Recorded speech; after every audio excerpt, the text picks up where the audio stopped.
ಪಾಪ ಮೇನಕಾ ಕೈಲಿ ಯಾರಿಗೂ ಔಟ್ ಮಾಡೋಕ್ಕಾಗ್ತಾ ಇಲ್ಲ. ಎಲ್ಲರೂ ಲಾಕ್ ಅಂತ ಸ್ಟಾಪ್ ಆಗಿ ಹೋಗ್ತಾ ಇದ್ದಾರೆ. ಅವಳಿಗೆ ಓಡಿನೇ ಸಾಕಾಗ್ಬಿಟ್ಟಿದೆ. ಲಾಸ್ಟಿಗೂ ಅವಳು ಔಟ್ ಮಾಡ್ತಾಳ ಏನು ನನಗಂತೂ ಗೊತ್ತಿಲ್ಲ. ನೀವು ಮುಂದೆ ನೋಡಿ. ಮೂರೇ ಚಾನ್ಸ್ ಕಣ ಶಿವು. ಮೂರು ಚಾನ್ಸ್ ಎಲ್ಲಿ ಬೇಕಾದ್ರೂ ನೀವು ಲಾಕ್ ಅನ್ಕೊಬೋದು.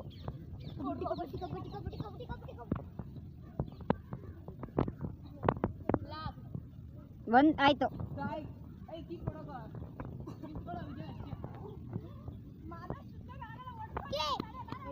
ಇಲ್ಲ ಅವ್ರಿಗೆ ಯಾವಾಗ ಅವ್ನು ಹೇಳ್ಬೇಕು ನಂಗೆ ಕೀ ಕೊಡಿ ಅಂತ. ಅವ್ನು 3 ಚಾನ್ಸ್ ಇದೆ ಪಾಪ. ವಾರ್ಡ್ ಹೋಗಿ ಮುಟ್ಸು ನೀನು. ಹೋಗೋ ಕೀ ಕೊಡೋಕೆ ಹೋಗೋ ಅವ್ರಿಗೆ ಯಾರಿಗೂ ಕೀ ಕೊಡೋಕೆ.